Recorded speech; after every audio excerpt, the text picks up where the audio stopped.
Oke, kita lanjut ke materi selanjutnya ya, analisis sistem.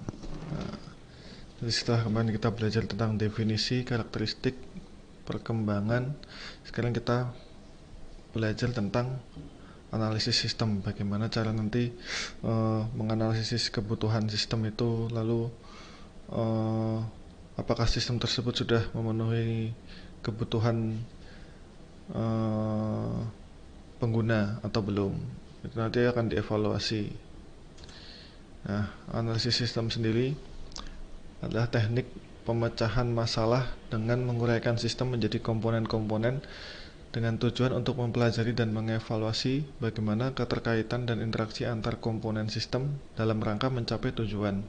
Nah, ini tadi kan menguraikan sistem menjadi komponen-komponen dengan tujuan untuk mempelajari dan mengevaluasi. Nah, ini suatu big system, jadi dipecah menjadi sub-sub sistem untuk nanti dievaluasi apakah sudah sesuai atau belum.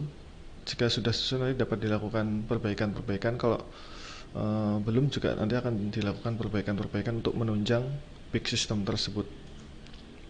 Nah, analisis sistem dengan desain sistem itu berbeda ya. Kalau desain sistem itu di mana komponen-komponen sistem dirangkai menjadi sebuah sistem yang lengkap sebagai perbaikan sistem, dapat berupa penambahan, penghapusan, dan perubahan bagian-bagian dari sistem saat ini. Nah, untuk analisis sistem sendiri ini merupakan tahapan awal pada proyek pengembangan sistem informasi yang berfokus pada masalah persyaratan bisnis terlepas dari teknologi yang akan digunakan untuk implementasi solusi masalah. Nah, jadi kalau desain sistem itu ini untuk melakukan penambahan atau pengurangan pada bagian-bagian sistem yang sudah ada. Kalau analisis itu sistem itu belum ada, jadi dianalisis dulu kebutuhannya apa, terus masalahnya untuk menyelesaikan apa. Nah, seperti itu. Lalu tujuan analisis sistem sendiri ini untuk menjawab permasalahan seperti ini. Apakah akan bertahan dengan sistem seperti ini yang sudah ada atau perlu dikembangkan sistem baru? Hasil analisis sistem itu rekomendasi atas usulan sistem baru. Nah, jadi untuk menjawab pertanyaan seperti apakah sistem yang sekarang sudah ada, misal sistem antrian di loket puskesmas, apakah itu sistem yang sudah baik atau belum? Nah, itu nanti dievaluasi dulu apakah butuh dikembangkan atau butuh modifikasi sedikit. Nah, lalu nanti hasilnya itu rekomendasi apakah perlu menggunakan sistem informasi yang baru atau cukup dipertahankan sistem informasi yang lama, sistem yang lama dengan beberapa perbaikan-perbaikan minor. Nah, ini perlunya pengembangan sistem. Permasalahan-permasalahan atau problem ini, ketidakberesan, kecurangan yang disengaja, kesalahan yang tidak disengaja, tidak efisien, kurang efisien, pertumbuhan organisasi, kebutuhan informasi yang meningkat, perubahan organisasi, dan selanjutnya. Lalu ini prinsip pengembangan sistem informasi selalu libatkan pemilik dan pengguna. Pemilik itu misal antrian puskesmas, berarti pemiliknya nanti akan puskesmas, penggunanya ya pasien-pasien. Gunakan pendekatan problem solving, jangan menggunakan teknologi terkini. Teknologi terkini belum tentu dapat menyelesaikan masalah yang ada. Lalu selanjutnya SDLC, System Development Life Cycle. Ini sistem selalu dimonitor dan dikembangkan secara kontinu ya. Jadi tidak hanya membuat sistem sudah selesai, tidak ada penambahan, pengembangan atau evaluasi. Lalu ini tetapkan standar, bagaimana dokumentasi, lalu bagaimana kualitas sistem tersebut, lalu teknologi apa yang digunakan. Sistem yang dikembangkan adalah investasi modal besar, karena sebuah sistem itu menggunakan modal yang besar ya untuk membuat sebuah sistem itu, karena tidak mudah. Jadi harus benar-benar dikembangkan sesuai untuk permasalahan yang ada. Lalu jangan takut untuk membatalkan project atau mengubah scope. Rancang sistem untuk berkembang dan berubah. Nah, ini tadi. Jangan merancang sistem yang stuck untuk permasalahan saat itu.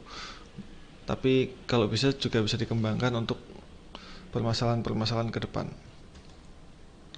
Nah, ini SDLC itu seperti ini, dikenal dengan waterfall method. Kenapa waterfall? Karena ini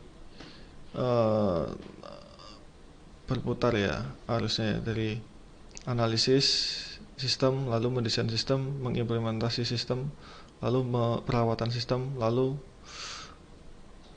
merencanakan kembali, seperti itu.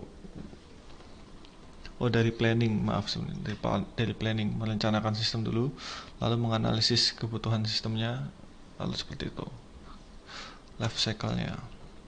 Planning ini ya, tahap perencanaan bertujuan untuk mengidentifikasi dan memprioritaskan sistem apa yang akan dikembangkan dan tujuan yang ingin dicapai. Nah, itu untuk lebih jelasnya kalian bisa cari referensi. Saya singkat saja ini ya. Lalu tahap berikutnya analisis, ini untuk membuat keputusan apabila sistem mempunyai masalah atau sudah tidak berfungsi secara baik, dan hasil analisisnya digunakan sebagai dasar untuk memperbaiki sistem. Lalu ini sama, masih analisis. Desain ini mendesain sistem dapat menyelesaikan masalah yang dihadapi perusahaan yang diperoleh dari pemilihan alternatif sistem yang terbaik. Kegiatan dalam tahap ini adalah seperti ini. Outputnya merancang bentuk-bentuk laporan sistem, hasilnya bentuk atau dari dokumentasi keluaran. Input desainnya merancang bentuk-bentuk masukan di dokumen dan di layar ke sistem informasi. Hasilnya bentuk dari dokumentasi masukan atau input. Ini masih desain, lalu merancang database juga, merancang tabel-tabel database.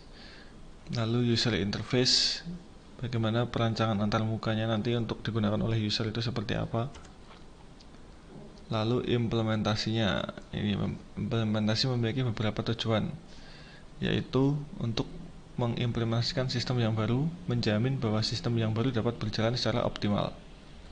Lalu programming dan testing, untuk mengkonversi perancangan logika ke dalam kegiatan operasi coding dengan menggunakan bahasa pemrograman tertentu. Lalu training, untuk pelatihan dalam menggunakan sistem. Nanti para pengguna atau admin-admin yang akan mengoperasikan sistem tersebut harus dilakukan pelatihan. Lalu selanjutnya maintenance, ini peliharaan sistem selama penggunaan agar tetap mampu beroperasi secara optimal. Nah, ini pendekatan analisis sistem, ada beberapa pendekatan ya. Analisis terstruktur, fokus pada pemodelan proses dan lingkungan input, proses, output file. Contohnya seperti konteks diagram atau data flow diagram. Rekayasa informasi, fokus pada pemodelan data tetapi sensitif pada proses. Contohnya ERD, Entity Relationship Diagram. Analisis berorientasi objek, mengintegrasikan data dan proses menjadi suatu objek, Unified Modeling Language (UML). Nah, ini contoh model prosesnya seperti ini. Ini model proses untuk pengadaan barang ya. Nah, ini ada memiliki akun, lalu ini ada member juga, akun, lalu ini masuk ke proses member order, lalu memesan. Setelah itu ini automatic order, langsung di pembayaran. Setelah itu langsung masuk ke gudang, seperti itu. Ini contoh model datanya seperti ini. Member melakukan order, lalu ini member enroll under a place to agreement. Apakah member itu sudah termasuk klub member atau belum?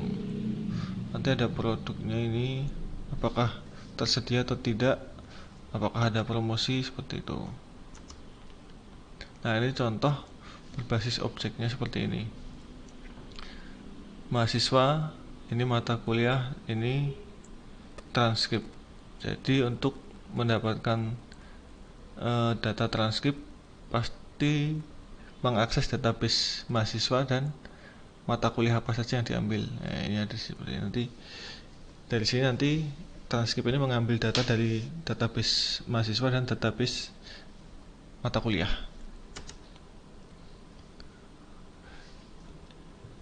Ini skip saja, hampir sama ya tadi. Tahapan analisis sistem ini, scope definition phase. Apakah projectnya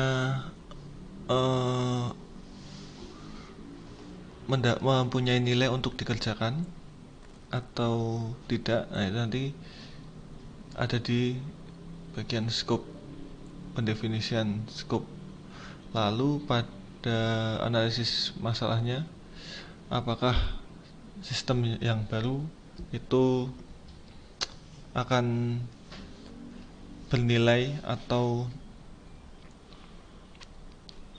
worth it nggak sih membangun sistem yang baru, atau menggunakan sistem yang lama sudah bisa, seperti itu.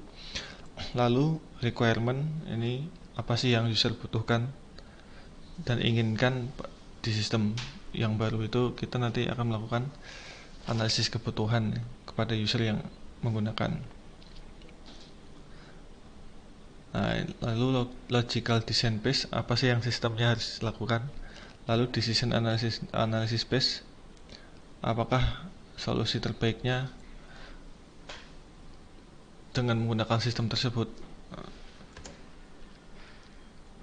Nah, ini penjelasannya masing-masing, hampir sama seperti yang tadi ya, mengidentifikasi masalah dan kesempatan. Lalu lanjut, ini hampir sama. Nah, ini problem analysis phase, jangan coba-coba untuk memperbaiki sistem jika Anda tidak memahaminya. Jadi untuk menganalisis masalah ini harus mempelajari sistem tersebut ya. Mempelajari dan memahami bidang masalah dengan baik dan menyeluruh. Memahami bidang masalah, menganalisis proses bisnis. Lalu ini diagramnya hampir sama. Requirement analysis phase, ini tujuannya untuk mengidentifikasi persyaratan bisnis, membuat prioritas persyaratan sistem, dan sebagainya. Ini hampir sama juga diagramnya. Lalu logic design phase, membuat struktur, validasi persyaratan fungsional, menentukan rencana pengujian atau test case. Lalu decision analysis phase, mengenali dan menganalisis berbagai alternatif solusi serta merekomendasikan sistem yang akan dipilih. Tujuannya untuk identifikasi alternatif solusi, analisis alternatif solusi, merekomendasikan solusi sistem. Nah, ini contoh sistem informasi pembelajaran. Ini ada edukasi anak, ini lalu ada multimedia anak, entah ini berisi modul, tutorial, dan sebagainya. Nah, ini sistem informasi presensi pegawai. Ini seperti ini database pegawai. Lalu ini sistem informasi online shopping. Nah, ini pertemuan ke-6 ya. Minggu depan pertemuan ke-7 kita adakan online meeting ya. Ada beberapa yang nanti akan disampaikan, informasi yang akan disampaikan. Oke, terima kasih.